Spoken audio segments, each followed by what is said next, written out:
Okay, we are live.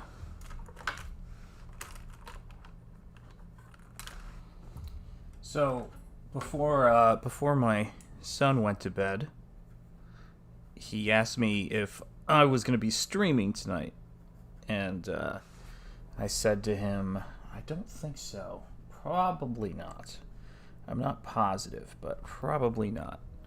And he reminded me that the key to YouTubing is consistency and consistently putting out content. And I reminded him that no one ever looks back on their life and is going to regret not putting out enough YouTube content, but they might regret not watching Farscape with their kids.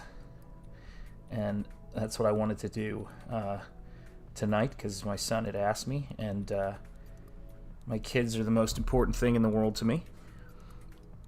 And it's always a good trade-off, but I decided that since I got this new camera mount in the mail today, that I was going to give it a shot and just do a short little test. And it's 1:30, so I don't know how long I'm going to last, but we'll see. See how much the camera shake affects it. The other one shakes a lot more because it's on a little. Let me see how that looks. Yeah, it's a little loose, but not as bad as the other one. But it's on a bendy wire. So this one is just a regular kind of telescoping arm, like I have my my microphone over here on. But we were watching Farscape, which is just a great science fiction show. I love Farscape. I remember when Farscape premiered on the Sci-Fi Channel. I was in college, and a bunch of us got together to... actually, I wasn't in college. I'm going to think of it. I think I had just graduated. But I was still in town waiting for my future wife to graduate from school. And a friend of ours who was super into puppets and special effects and Jim Henson puppetry was really excited about this show called Farscape. And to be honest, I wasn't that interested in watching the show, and I don't think I got into it based on the premiere, which I feel bad saying now, because it's such a great show. And it just, I dipped in and out of the show, and I guess I really got hooked again on Farscape when I heard about the fan outcry about the show getting canceled, and that leading to them creating the Peacekeeper Wars. And I fell in love with the Peacekeeper Wars. That's kind of when Farscape sort of won me over. I thought they had one of the best series finales, in my opinion. And I just love it. So I once we were... I realized we were going to be in lockdown, or at least homebound a lot of the time, that I would get some stuff to watch with my kids on Blu-ray, because I really love Blu-rays. I love collecting Blu-rays, and I made the decision to, after we had secured a great deal of Star Trek, the very next sci-fi show I wanted to have, because I think it's just so fun for a teenager to watch, because it's just kind of irreverent and mystical, is Farscape. And what's interesting is, when I look at Farscape, the thing that kind of gets me about it is that it's almost like it anticipated, or perhaps was even directly responsible for the style of storytelling, the kind of playful insanity that you see in movies like Guardians of the Galaxy. I mean, it was kind of doing it first. And I did hear someone describe Farscape as its 4 seasons of Galaxy Quest, in the sense of it's in a complimentary way and not so much in a derivative way. I know the Farscape characters have their own qualities that make them incredibly unique, and certainly unique in terms of execution. So, yeah, it's a pretty amazing, it's an amazing show, and on rewatch it just gets better and better. It goes places As much as I am a devotee of Star Trek and Star Wars, it goes places that those properties really don't go, and I don't know that they should go, because I think we want, we want different things from different sci-fi shows.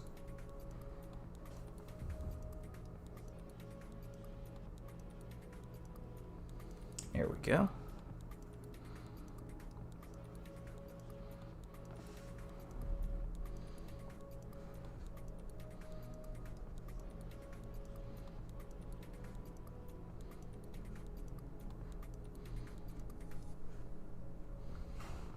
And I have to tell you, honestly, that's such an endearing cast. I wouldn't mind. I know that the Henson Company just did some more Dark Crystal.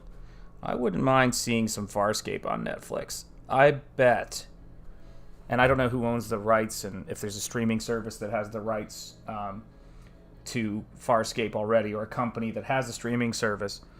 But if ever there was a show that was ready to be revived, because there's a huge older fan base that wants to see it, I think that Farscape is absolutely one of those shows. It's had enough time to kind of develop a nostalgia, and for people to appreciate it, which there was already a hardcore fan appreciating it. And I remember, actually, I don't know if it was in Starlog or what it was in, but I remember a behind-the-scenes series of concept sketches that were published in a magazine at some point that showed the behind-the-scenes of Farscape, and man, that stuff was really, really cool, really great. So if you haven't seen Farscape, I don't know what streaming service it's on right now, but give it a look if you've never watched it before. It's a really great show to binge if you're looking to binge some science fiction fantasy that's very unconventional and, again, very irreverent and imaginative. Now, I'm not saying that the stuff in Farscape, I don't know. This is not... This is not in any way meant to take away from the show, but it's just a fact that I have not read enough science fiction to speak about how original these ideas are in terms of science fiction. But it's, to me, I know it had really never been done to that degree and with that mix of elements on television. So, worth a look. Check out Farscape if you have not checked it out. So this piece that I'm working on right here is going to be for Book 2. And again, as I often say on the show, my name is Shanth Enjeti. This is Shanth Enjeti Art. And this is a painting for Shanth Enjeti Art, Book 2, Rigor Mortrex. And Rigor Mortrex is available to purchase, in a sense, or actually I should say the campaign is available for it to be backed on demand, or in demand I think it is, on Indiegogo. So in this piece, you've got one of my characters coming into this this scenario that I've created that's kind of very Frankenstein is the idea. I mean, it is Frankenstein's monster at any rate, but I'm adding in an element of H.P. Lovecraft to it. So I've been spending a great deal of time getting the texture and the quality of this creature down. Now I'm going to test out my new camera rig, which should have, there's a beautiful side of my hand there, should have the ability to that's great, much more easily zoom in on the images, because that's been something that's been frustrating me with my mount that I've had before, is that it's kind of on this very unsteady, bendy arm, and it shakes a lot more than this one has done on my desk. Not sure if it's the absolute perfect rig, but it's not bad, and it's a lot easier for me to zoom in and out without having it shake all over creation, which is annoying. So here we go. There we are. And it's interesting, I have elements of Lovecraft in my work, and I didn't know a lot about H.P. Lovecraft. I knew his work, and he's referenced by everybody, but I had never really experienced his work. And because he's so influential, and nuts, I decided to check out a collection of his work. And he's just a really interesting writer and storyteller. And, his elements, once I kind of understood what he did, I realized his elements are everywhere. and he's a fascinating individual. He was, by the time he was my age, I guess the best way I could put it is, by the time he was my age, he was dead. He was wildly xenophobic and racist. But that's obviously not what he's famous for. But the thing that gets me about Lovecraft is, it's a strange thing, because I think in a way, what makes him interesting to me is the fact that he was. When you read a story like The Shadow over Innsmouth, you really get someone who is terrified, the terror of his xenophobia articulated. And with the ending, which I won't ruin, yeah, no doubt, way ahead of his time. He was able to articulate this fear that is the heart of a lot of the exterior stuff that people notice. And in a sense, you're absolutely right. I mean, it's like someone had a time machine to the genre work of the future, and then they just came back and wrote stories. I mean, the description of the science behind, or the science of the day in something like At the Mountains of Madness, is so descriptive. I was like, when was this written?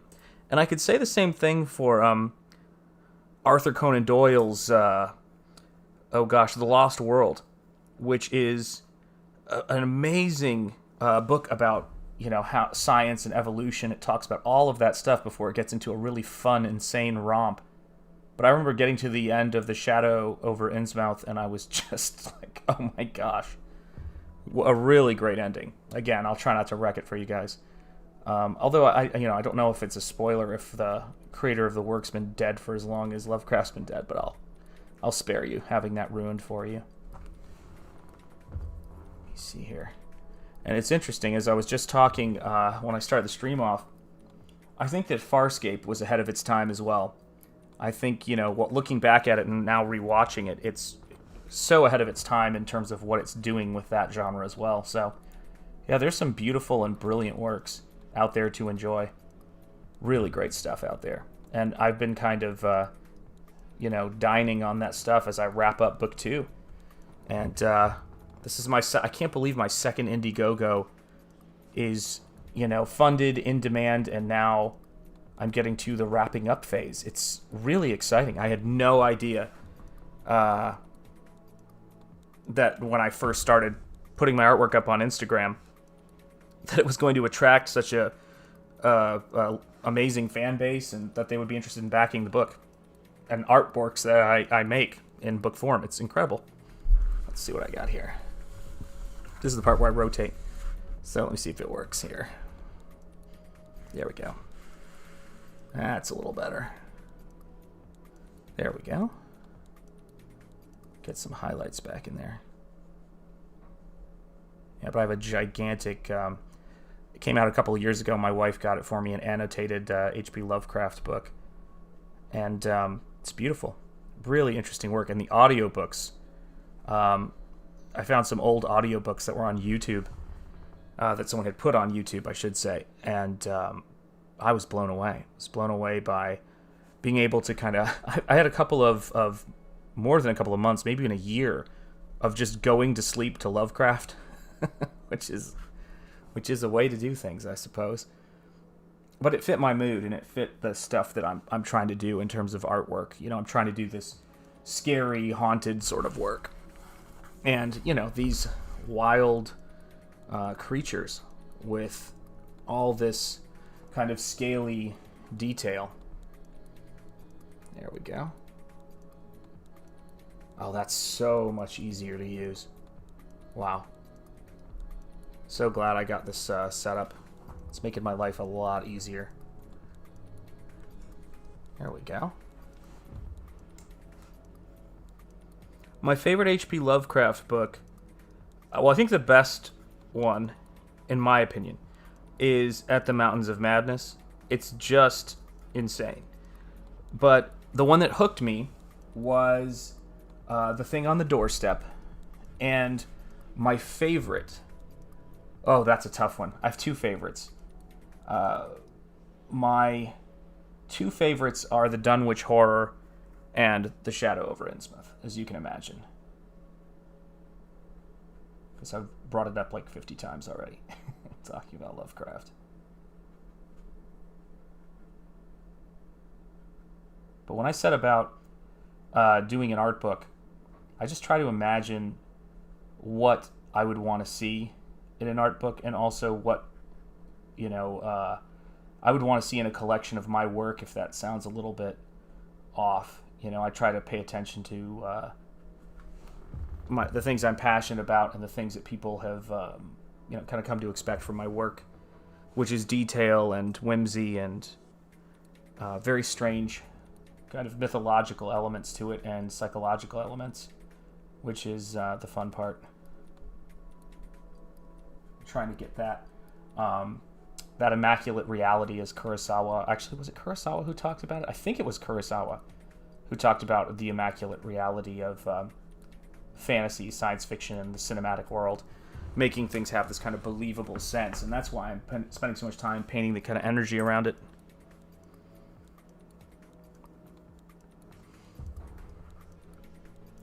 But the big show I've been watching, and the two bits of entertainment that I highly recommend that I've been watching right now, and I'm sure a lot of you have watched it. I just put in a call to one of my favorite YouTubers who I'm supporting on Patreon. Nice. Yeah, such good books. That I started watching, what's it called? The Kingdom, or no, not The Kingdom, Kingdom on Netflix, which is a South Korean show about zombies, and it's kind of an interesting take on zombies, and I've just been sucked into it. I mean, the world is so beautifully conceived from that time in Korea's history, and the action is great, the lore of the creatures is great. I just love it. Oh, thank you so much. I appreciate that. I try to put a lot of time into them. One of my art heroes used to say that everybody is always focused on the characters, and that he was focused on the windows on the buildings in the background. And I think the characters are really important, and I'm definitely focused on them. But that's always sort of stuck with me, is trying to make my backgrounds more interesting, because I was such a character. I was so obsessed with the character aspect of it that my building sensibilities were not that good when I started, and also my backgrounds, the atmosphere, the color. I was terrible at painting. But you can see when I get into some of the background details, like this bit over here, where I'm really trying to put the time into those cables. That's all about the reality, Oh, nice. Oh, so worth it. Let me know what you think about it, too, when you do watch it. I'm trying to get everybody I know to watch it, because I kind of stumbled up on it, and I was just like, this is amazing. This show is just it's so interesting. And that sort of brings me to my second recommendation, which I've been listening to the audiobook, my wife read the book of, what's that book called? De-Evolution, which is by Max Brooks. There's a lot of books with that title, although his is spelled Devo Lution, and it is about Sasquatch, and it is a horror book. It's pretty terrifying, but it's almost like Jurassic Park meets a werewolf movie or a Sasquatch movie. It's really intense, and that's another bit of entertainment. Other than that, I've been kind of falling back on traditional, older books, older novels, and older films, for that matter. I was watching Werner Herzog's Nosferatu the Vampire today, which is an amazing film. Oh, you're welcome. I am terrible at reading, but my best friend and a lot of the people I surround myself with, one of my favorite qualities in people is their ability to read books, because I am horrendously slow, but I love books because I think that is where the storytelling happens. And I've been trying to catch up on all the classics. I did love Shakespeare when I was a kid, and there's been a couple of books that have really impacted me, but I would say that it was usually older authors, and I think it's safe to say, based on the books I've read so far, the two books I've really gotten into, which were World War Z, and his latest.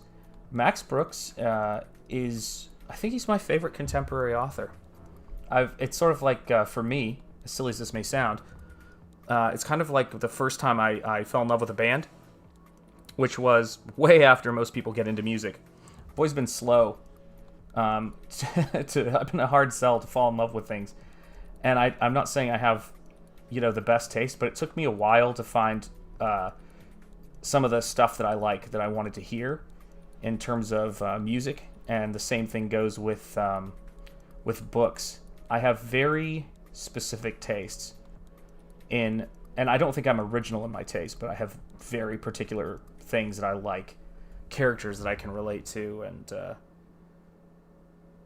music that sort of is good to paint, kind of like classic rock and roll and that kind of stuff as well. But it just depends on the mood I'm in. My wife likes The Cure a lot, so we have The Cure playing because we share both of our desks are in the living room. So we have, she's an artist as well, an artist and teacher as well, and I'll tell you, she's got better music taste than I have, and better book taste, but that's how I got into it. I think De-Evolution is the first book I've ever, air quotes, read, because I listened to the audiobook with someone. So she read the hardback and I listened to the audiobook, and it was just so fun to share that experience. I really admire readers. I admire people who just devour books and crush them on their forehead like a beer can when they're done. My wife just eats Stephen King books for breakfast. I mean, it's just insane. And my studio mate is that way with science fiction and history. It's just amazing to watch people who are, for me anyway, it's like a superpower. My favorite superpower I think I've ever seen is the ability to just demolish a book. It's the coolest thing. And my kids are very good at reading, so I'm very happy that they get to have that experience.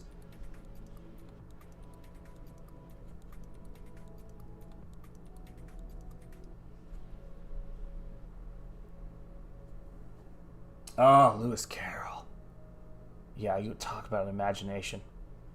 Yeah, Lewis Carroll is another person that just seems like they're from another planet. But maybe that's what all the best creators seem like. To me, it's just like where did you get this imagination from? Other people have access to the same resources, but Lewis Carroll just was one of those brilliant people who kind of came along and shaped the way that we view the possibilities of fiction. I mean, without Lewis Carroll, there's so much of one of I think my favorite filmmaker is safe to say in terms of at the moment, which is Guillermo del Toro. Yeah, eating. Yeah, that's right. Yeah, it is. It's totally, because books are so much of a feast. The density of imagery, iconography, character, inside and outside of their brain that you can do in a book, there's nothing comparable. Whenever I want to have my imagination fed, I've learned now, very late in life in some senses, compared to many, that books is where I got to sit down and eat if I want to do it. I mean, it's mind-boggling. I used to be annoyed because I was so bad at reading to hear from so many people, oh, the book is so much better than the movie. And I'm kind of like going, well, that's pretty much all I got. That's the only world I can sink into. But I get it now. I absolutely get it now. Books have such a great ability to help us to understand the human condition and empathy. I think that I remember saying to someone that at a certain point in my life, I realized that I would never understand story through painting. As wonderful and as fun as it is, you can't get what you can get out of books from paintings, from comics, and I love all of those art forms. That's how I got into sort of the fiction sphere. But I mean, there is just nothing like even that. There's a movie that's coming out soon for anybody interested in the horror genre called Antlers, and it's based on a short story called The Quiet Boy that is available online. It was published online at I'm trying to think of what the online publishing, publisher that it was published on is called Guernica, but I could be wrong. But the story is called The Quiet Boy, and it is riveting. As I read it, I was just going, "Where is this going to go? Where is this going to go?" It was great. It wasn't that robust or long of a story. Actually, it was robust, but it wasn't that long of a story. And I just thought, this is terrifying. And so I can't. And Guillermo del Toro, again, another one of my heroes, is producing the film that's based on it. So I cannot wait to see that movie. It's one of the big, most anticipated movies for me to watch. And I'm sure it'll scare me half to death, but I can't wait. Nothing like a great movie. Still, after all these years, I'm just obsessed. Movies will always be my first love, which is why I don't make movies. There's some things I want to have that I just like because I love them and not because they're a job or something I'm trying to do. That's a big aspect of staying sane as an artist, is having those things that you don't want to do that fuel you, that you're interested in. So when people see my artwork, it's probably, if it's informed by an art form, the art form is cinema. It's not so much the art form that I'm influenced by is not so much painting or illustration. It's absolutely movies. There's so many movies that influence every single piece of mine. And I can always picture in my head when I look at a piece, oh, that was something that inspired me from that movie or another movie. And some of them are in imaginative fiction, some of them aren't. The movie that I'm looking at, I was watching today, and listening to the audio commentary on, because I've seen the movie, was Nosferatu the Vampire by Werner Herzog. And that movie is beautiful. There's a lot of shots where two characters are standing on a beach, and it's like looking at a Winslow Homer painting. Beautifully lit. And because, he was doing something that I wouldn't say, perhaps it was inspired by Nosferatu, because it's the original 1922 film. He did this desaturated color aspect that might have been in camera, I'm not positive. And that process that he created, it feels like Winslow Homer paintings. There's this almost like a faded watercolor or an Andrew Wyeth painting. I mean, those are the closest things I can describe it as. And it's very slow in terms of the action. The shots linger, the takes aren't quickly cut. It's a different kind of, it's a slow you down experience. It kind of lets you sink into the world, and it's completely convincing. Just a wonderfully convincing world he's created on a shoestring budget. There we go. And if you're just joining me on this stream, my name is Shanth Enjeti, and this is Shanth Enjeti Art. I'm doing artwork for book 2 of my art book series. It's already funded on Indiegogo. It's available in demand. And it's called Shanth Enjeti Book 2, Rigor More Treks. Because it's just more treks. The first one was called Autonomous Treks. And that book is sold out.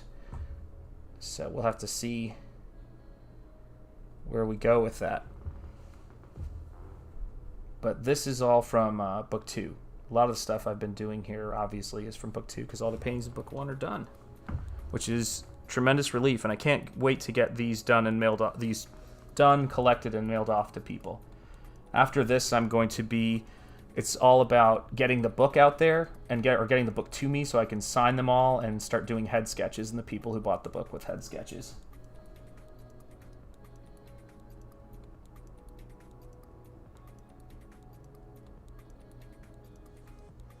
Oh yeah, they are mesmerizing. Yeah, I love Lon Chaney Jr.'s Phantom of the Opera. I remember, I think there was one that was it in theaters or made for TV? I'm not sure. Starring, gonna pronounce his name wrong. Is it Robert Englund? I'm trying to think. England. I can't get it right. I think it's Lund. I can't get the first part, which is embarrassing. But the actor and artist who created with his performance and everything, Freddy Krueger, and he played the Phantom of the Opera in one movie, and then I saw the Phantom of the Opera, the Weber version in Britain. I think it was in, wherever. I'm trying to think of what the big theater district there is. Leicester Square. No, I don't think it's Leicester Square or whatever. I'm probably pronouncing it wrong. I pronounce things as well as I read, which is not very well, but I do my best. But that was a crazy experience because, the bigger productions of Phantom of the Opera, right? You have those chandeliers that swing out over the crowd, and it's like, oh my gosh, the chandelier is about to come down, and it's awesome. Yeah, I love that stuff. I was watching the color tinted, original version of Phantom of the Opera, because I guess it was done with the red-green process that they did the movie, one of the early pirate movies by Douglas Fairbanks, or starring Douglas Fairbanks. So it was a really cool film process. Yes, thank you, Robert Englund. I can't believe it. Are you an 80s goth kid too? No, actually, I was not an 80s goth kid, but I married one, which is the next best thing. So I'm sure there were goths in my town, but I grew up in Chattanooga, Tennessee, and I'm sure there were some goths there during that time, but I kind of hung out by myself in that sense. Just sat around painting. I had a circle that I ran with, but we were just kind of, we were a group of individuals, if ever there was one, in the sense of there were a lot of introverts in my crew. So I hung out with a lot of people, but it's like, goth culture. Oh, I'll give you, here was my goth intersection. When my wife met me, she told me that she was a huge fan of The Cure, loves The Cure, saw them in concert, has all of their albums on vinyl. And my wife was born in 1977, so that's kind of like where her stomping ground is. There you go. Yeah, I know what you mean. Actually, I spent a little bit of time in Canton, Ohio once when I was a kid visiting some friends that we had met in Detroit. But my wife was saying to me, "Do I know The Cure?" And I'm like going, "Oh yeah, they wrote a song in one of my favorite movies. One of my childhood, or a song was in the movie. I think they wrote it for it, but it actually might have been just in the movie, which was The Crow.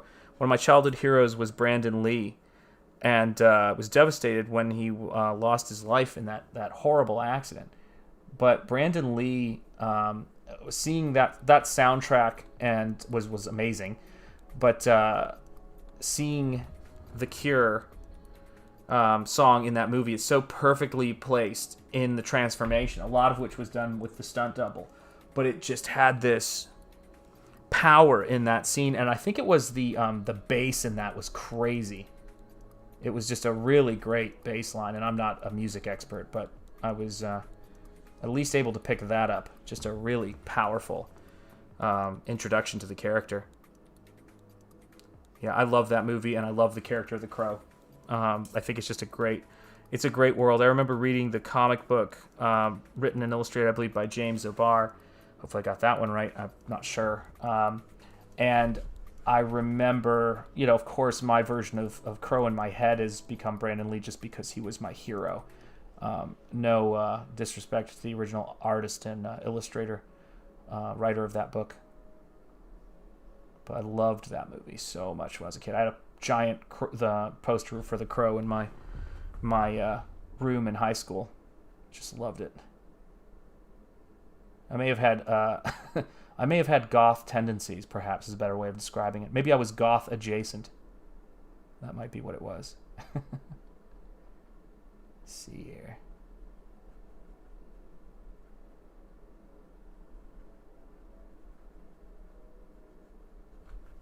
Oh, there we go. That's starting to come together a little bit more. There we go. Let's see if we can zoom this out just a little bit more. There we go. Now we can see the world happening. Oh, it's just a great... Yeah, Burn. There you go. Perfect. Yeah, it's a great soundtrack. Love it. Absolutely love it. I had that on heavy rotation. It's one of those... This soundtrack understands me soundtracks. At that age, it was huge for me. Loved it. Back in the cruel days of VHS. Yeah. Let's see what I got here. Oh, there we go. Oh, yeah. Oh, that's amazing. Oh, my gosh. That's outstanding. How cool. Yeah, what a great artist and writer and creator. Amazing stuff. And just a real auteur with that work. Just outstanding. Yeah, Bruce and Brandon. I was showing my kids Brandon, interviews with Brandon and with Bruce. The famous interview where he says, "Underneath the heavens, we're all one people. We're all human beings," and that's how he wanted to be seen. And I was just like, wow, that guy was a very rich spirit, and he's inspired so many people with in such a short time. Oh yeah, it's a great score. I don't have the score. I remember when it came out, but I mean, I'm sure it's amazing. I mean, I have it in my head for sure, but I don't have the score. It must be really nice to work to. I may have to do that. Before I'm done with these art books, I've got one more art book in the Trek series I want to do. I'm gonna really have to do a homage piece to Brandon, because that would be great to do. Ah, yeah, there, it's true. Yeah, those interviews. Oh, I'm thinking you're talking about the interviews. Could be the soundtrack too. Either way. I'm just, Brandon. That broke my heart. I remember, I found that out in the morning, and I had to go into school, and I was just shell shocked all day. I had seen all of his movies: Rapid Fire, Showdown in Little Tokyo. Trying to think of the other movies, because there's a couple he did. Rapid Fire, Showdown in Little Tokyo. And my brain is fried at this hour. But I was massive. I was a fan of his. I was drawing all that stuff, and I went and saw Dragon, the Bruce Lee story in the movie theater starring Jason Scott Lee, and had the book, The Tao of Jeet Kune Do, which I never mastered at any level. The interviews. Yeah, Brandon definitely broke my heart. I actually, and I wouldn't want to, stalk her or anything like that, but I part of me has always wondered if his fiance Eliza, how she's doing, and I hope she's okay. Laser Mission, yes, thank you. Gosh, we got some cool people in the chat for sure. Thank you guys for joining. I appreciate it, for being in here and helping me through my my thoughts. But also, I love meeting people who are interested in all this stuff, because it's just. The world's an amazing, beautiful place. It's crazy, it's mad, and it's frustrating. Especially with anything going on. But when I think about the Bruce and Brandon stuff, it was a real lesson for me. There's this echo of beauty and passion and inspiration that comes through those guys that still echoes, even though their light was extinguished so long ago, 30 years or so ago. Yeah. Oh yeah, absolutely. Yes. Oh, Legacy of Rage, right? Wow. Yeah, and then of course, I remember checking out on VHS way back in the dark days the Kung Fu series that he was in with David Carradine, which was quite an interesting twist when you think about it. It's just such a surreal thing. Nice. Yeah, that's the cool thing about all this stuff for me, which is that I'm such a fan of pop culture, art, imaginative fiction, and even though I'm an introvert, I love to watch things like Monster Palooza walkthroughs. My friend Cameron Davis, who is an amazing concept artist, he did, I think it was for Guitar Hero 2, he was the character designer, and for a lot of the Guitar Hero games, and he's worked at DreamWorks and a lot of other places, and he's a former student of mine, actually. Which is crazy, because we're in so many ways we're practically the same age, just about a 10-year difference, maybe, I think, maybe less than that actually. And Cameron goes to Monster Palooza in LA, and every time I watch those videos on Adam Savage's Tested where he walks through, I'm always just like, oh, one day I want to go. That'd be a dream.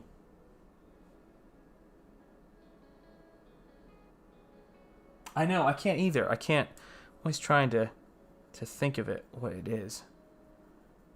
It'll come to me. It's for me too. I was watching, trying to think of the name at this hour is really tough. But his nickname I know is Sugarfoot.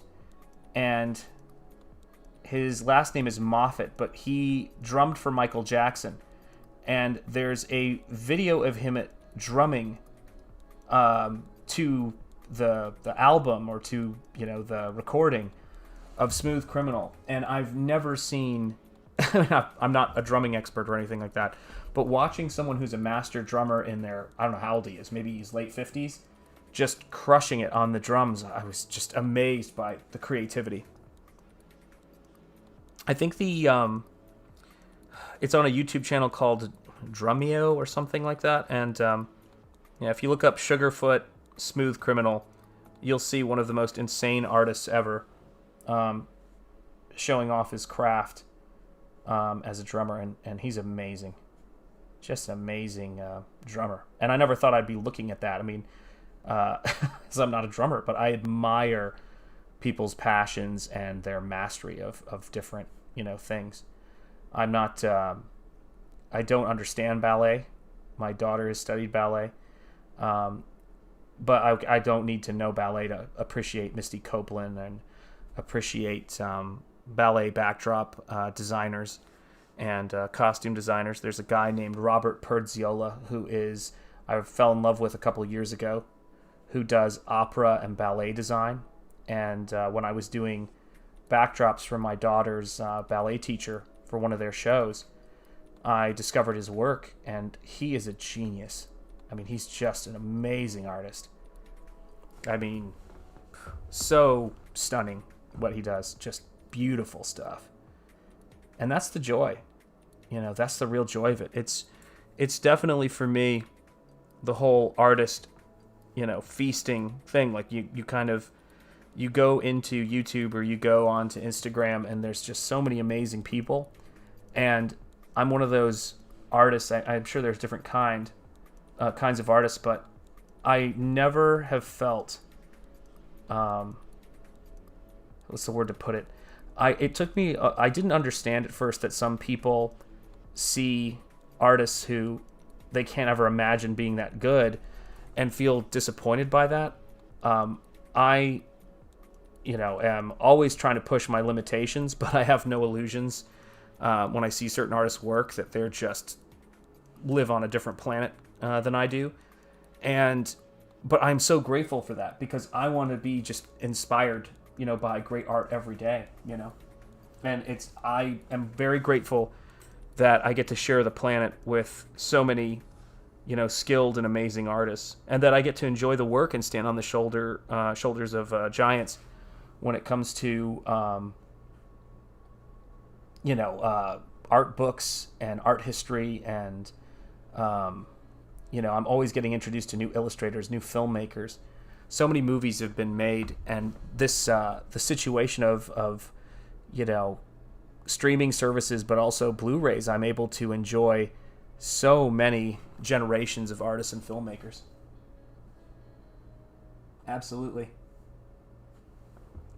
There we go. Zach Hill Live Part 5. Awesome. Yeah, I'll check it out. Those people amaze me, because I can't imagine.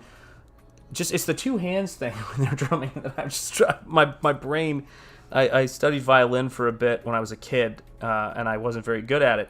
But it took me a while to get my hands to coordinate separately. That was really tough for me. So when I see drummers and they've got their legs and both arms going, I have to bow to that skill. It's incredible.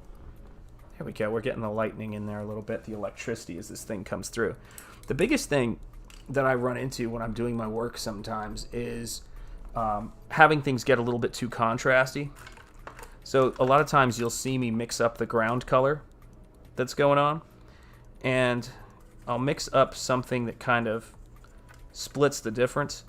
It's a little dark, and it's a little darker than the lightning and a little closer to the background, and it can be darker than the background. But the trick is, when I see something like that that's going on right there, what I want to do is I want to take my brush with that color on it, and I just kind of glaze it over the top right there. And when it dries, you'll see the color shift, but it just takes away some of those edges where I don't need them, and it makes it feel much more like illumination and a focus shift. So the lightning isn't all perfectly rendered in edge. It's almost like it comes into focus in certain areas, and that's the trick for me. And it just makes it have that vitality so much more when that happens. And here I'm doing it up there. I was doing it with the white of the page, but it doesn't matter. However you do it, it's those hard and soft edges breaking that I love to play around with and do. And it's funny to me because I was so afraid of painting. But now I kind of believe I can, because I've been teaching for, 16 years at the college level. I'm like, I feel like I could teach anybody to paint, because if I can learn to paint, anybody can do it. It was a struggle for me, big time.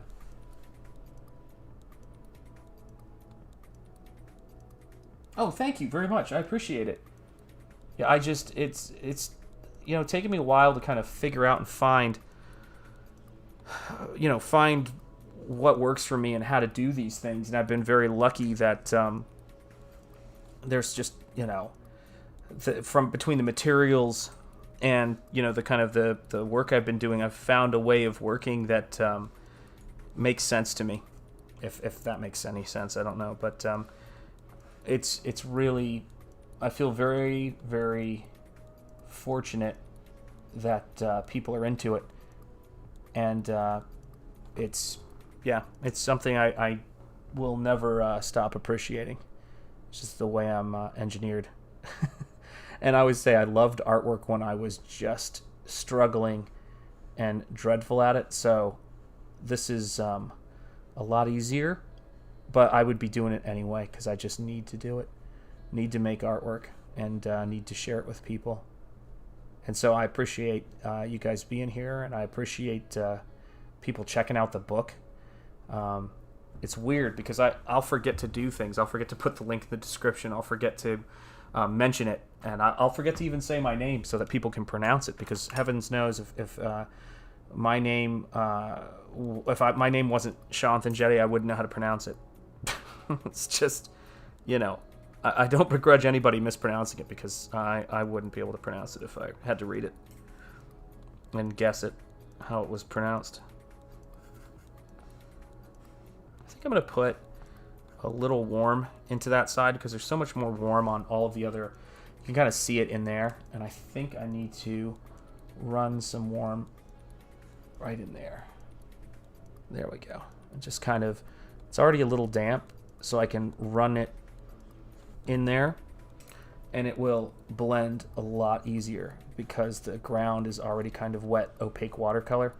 So if I just take a slightly damp brush, I can fade that out, and then we can see once it finishes its color shift, we can see where it goes, and if it's going to be good enough for my backers, good enough for the people who are waiting on this art book. I want to make sure it's something that they get in the mail, and it lifts their spirits.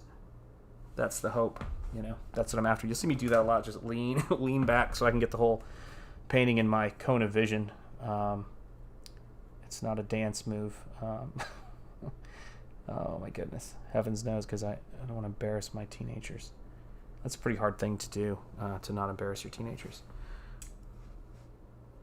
Actually, they're pretty good though. I'm very lucky that they put up with their old dad, so not a bad thing. Let me see here. There we go.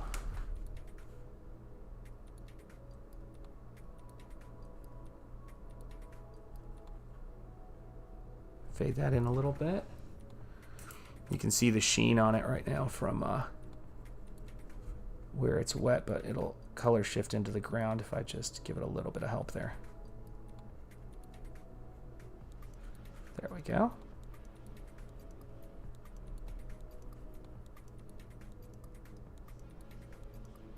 There we are.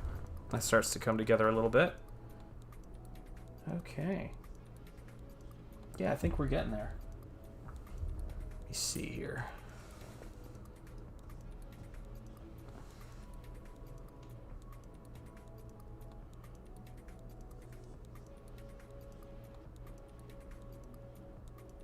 Put a little bit of white where it gets a little yellow for my liking on the right side. In the lightning, it gets a little too yellow right there, and I don't want it to be I don't want that color to be as bright as it is, so I'm going to mix up a little bit of a white blue to kind of cool it down a little bit, make it not so overly saturated with a warm there, because I want that light that's coming through there to be a little cooler. There we go. Nice, that started to work.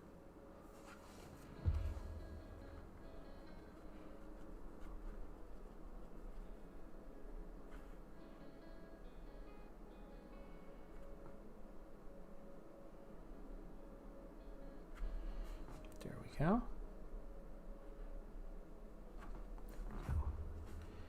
That's starting to work a little bit more.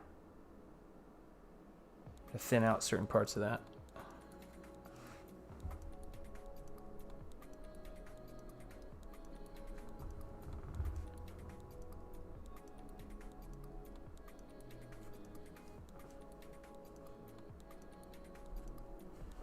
There we go. Okay, I think we're getting there. All right, so let's see. What time is it? How long have I been doing this for? All right. Let's see as my brain starts to fade at this hour. Thank you guys for tuning in too. I appreciate it.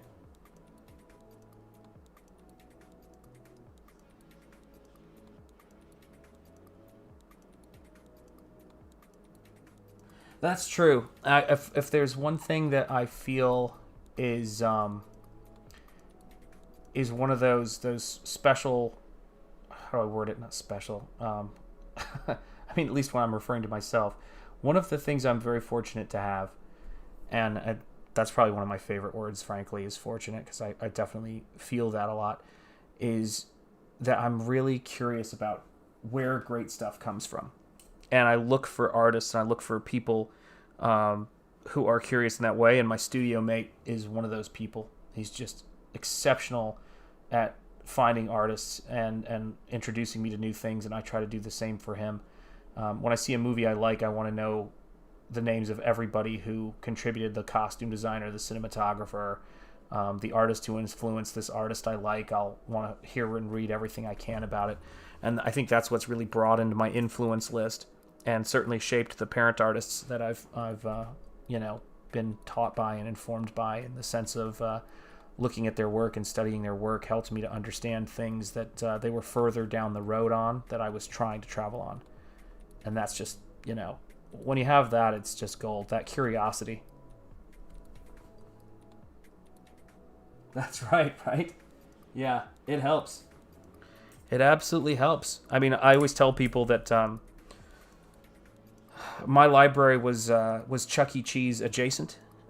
It was in a shopping mall, one-story shopping mall parking lot, and the library had one or two art books in it, but the only how to draw book in it was how to draw fantastical or something Star Wars creatures, aliens, and spaceships, which of course I loved, but that was the closest thing I came to an art book. So as these national book chains started to move in and I started to move to areas where they were, it was just sensory overload. I loved it.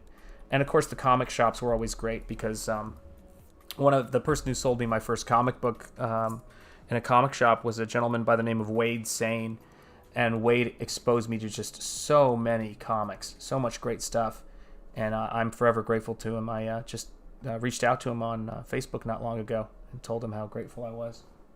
Yeah, that's right. That's,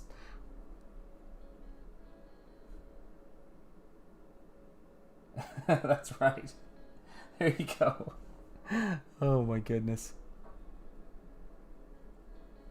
Yeah, it's so true. Oh my goodness. Let's see how we go. Yeah, I mean, I did like my Chuck E. Cheese.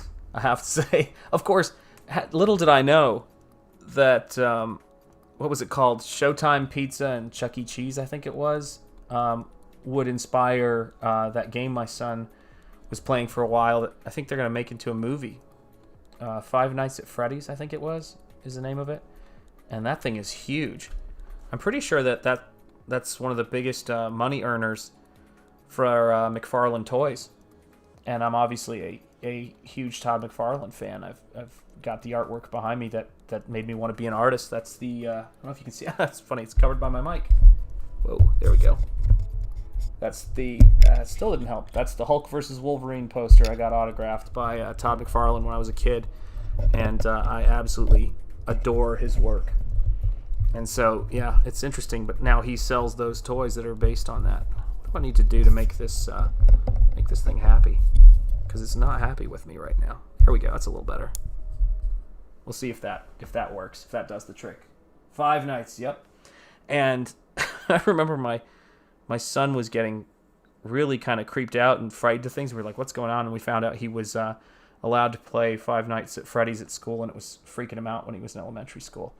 And I was like, "What is that?" And then when I heard the premise, I just was cracking up. I was like, "Oh my gosh, it's like animatronic restaurant characters coming to life." Not a nightmare I had thought about having, but I suppose if I had and had the diligence, I would have Five Nights at Freddy's money. So hats off to the person who figured out that's a great concept. It really is quite brilliant. Such a wonderful mixture of throwback and then bringing something new to the table. Wild. Really crazy stuff. There's so much great stuff, idiosyncratic stuff right now that's possible. I love it all. I'm looking forward to it. Looking forward to seeing what everybody comes up with. Yeah, at school. That's right. Yep. I was like, they didn't even have computers. It was the only way they could play it. And I was like, so I guess when they finished their schoolwork, they got time on the computer. And that was one of the things that was accessible for a bit. And we were like going, and I was like, what? When I found out what it was and I saw the screen caps, I was like, oh, this is the video playthroughs. I was like, this is terrifying. But you know, it is what it is. It had me cracking up to think about that, you know. So I guess, you know, that's a cool school or a terrifying school, depending on how you see it. I'm sure when I was his age, I would have loved it. But we were kind of cracking up about that. We were like, on Five Nights at Freddy's, wow. That's like that's a pretty scary game to be playing in elementary school. But what are you going to do? That's the way it is. But now he's more of a World of Tanks guy. So he's interested in that kind of stuff. I don't know what the big other... Oh, Minecraft, of course, which is huge. Yeah, that's right. It was... I don't know what class it was, actually. I think it was... well, I think they had a class in elementary school on, like, the library. Like, in the library. So, whenever they did homework or stuff like that, they would... if they did it on time and fast enough, they'd get to do it. Yeah, that's true. Yeah. They are way... free time in the computer lab, yeah. Yeah, they are, aren't they? Yeah, some of the theme park stuff people are doing is crazy, though. No, I haven't. Should I check? What's the premise? Because I'd love to check it out. People are always giving me. I don't play video games, but here's the wild thing: I like to watch playthroughs because it's a way for me to process the information without having to think about acting. Oh, nice. I'll definitely check it out. I'll absolutely check it out. I'm sure there's got to be some YouTube playthroughs I can check out of it because, you know, YouTube giveth those things. But that's how one of my former students actually designed the character, I forget what her name is, from BioShock Infinite. an artist by the name of Claire Hummel that I taught way back. I think it was she graduated in 2008, and she designed whatever the female character in all the trailers is, the costume and everything for BioShock Infinite. And I thought the BioShock games were just beautiful works of art, and so much of video game design is. And I love to watch playthroughs for that reason. There's a beautiful cinematic quality to so much of the worlds they're creating.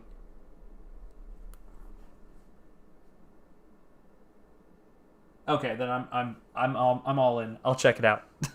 That sounds awesome. That sounds absolutely awesome.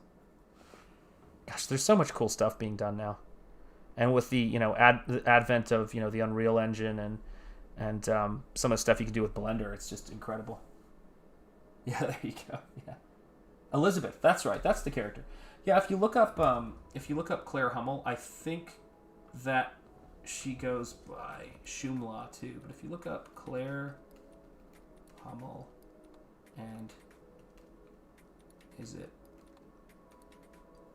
any one of those keywords will take you to Claire's work. But yeah, Claire's a former student of mine. She would have been amazing without me, in my opinion. Just a really gifted artist and illustrator. But it was great to be able to teach her about color theory and character design when I had her as a student, and mythology and all of that stuff. And she's an art director now. She does a lot of great stuff, but she did the design for Elizabeth. Awesome. Yeah, I'll absolutely check that out. I know. I remember when they had Gore Verbinski was attached to direct a BioShock movie. I would have loved to have seen that, because I just would have loved to see a BioShock movie. That world is so great. I don't even think you'd have to do that. The narrative is so strong. I really think it would be such a, not the easiest translation, because you know how those go. But I think it would be a really great. I would pay money. I would buy a ticket. That's what I can say. I would, no doubt, I would buy a ticket to go see that movie. No doubt. I think it's just an amazing concept. I love the world. I love the old school signage. I like that it's underwater. I love all the character stuff in it. And I think the same thing's true for BioShock Infinite. It's just a really rich world. And in terms of taking it up in the air, and the songbirds are just wildly cool. Love that stuff. There we go. And that whole idea of Columbia and all those rich environments. And the same thing goes for Rapture. I mean, it's funny because I don't play video games, but I'm a fan of a lot of artists who work in video games. I mean, a huge chunk of my students are art directors and character designers in video games. Huge. So they're always letting me know what's going on. I mean, I think that, I've had 2 students do character designs for Crash Bandicoot, Corey Turner and Nicholas Cole. I've had former students of mine. Corey's from, gosh, what year did he graduate? I think I want to say it's 2006 or 7. I think it might be 7. And, but I could be wrong. Cameron Davis, who did Guitar Hero, graduated in 2000. I want to say 2000. No, I think he was 2005. So yeah, just lots of people. Oh, absolutely. Oh yeah. Oh yeah. I mean, I'll to be honest, I will tell you, any director of that caliber, I'll go see it. As long as it's not, and you'll know from the first trailer, right? As long as it captures that atmosphere, I'm buying the ticket. Absolutely. And I don't just buy tickets about things. I'm like such a movie junkie. I look at that stuff and I wanted to buy. I want to watch the movie. I want to buy it on iTunes or any streaming, and then I want to own the Blu-ray. Like, I'm a triple purchase. If you get me in the movie theater, I'm buying it.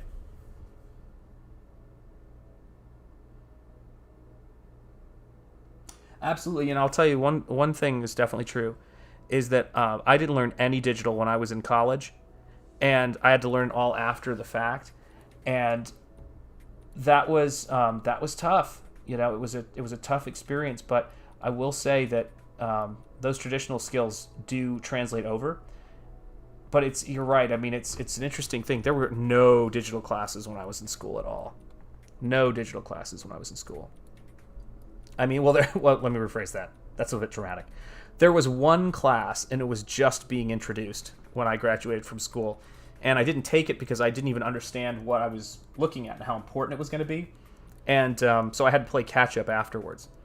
And I've done some concept art for video games in the past year and things like that. Nothing I can talk about. And it was a privilege, and it was an honor to be asked to contribute by a friend of mine who wanted me to work on it. But it's a crazy... I mean, it's crazy where life takes you. I mean, if you told me Indiegogo would exist and crowdfunding and being able to publish a book like this that's so specific and autograph the copies and get it out to everybody, I mean, it's just such a cool time to be an artist. So I'm going to have to wrap up because I am fading. My vision's going and I'm so exhausted. But let me zoom out and show you where we are on this piece so you can get a better understanding of what it is and what the context of it is. So this is... a piece about the birth of my version of Frankenstein's monster. And it combines elements of H.P. Lovecraft, my love of pulp comics and kind of a phantom-inspired character. And that is the joy. Everything I do is a lot of different passions of mine coming together into hopefully a immaculate reality and a seamless kind of world of these elements working together. Whether it's the cables and the squid and all of this different stuff. That's the goal. You're very welcome. You're very welcome. I appreciate it. You guys are awesome. Thank you for checking it out. And everybody have a good night. Take care. Stay safe. And thanks for joining me for the stream. I appreciate it. All right? Take care, guys. And I will see you. Oh, thank you very much. I appreciate that. You guys take care and you have a good night. All right? Peace, everybody. I will see you soon.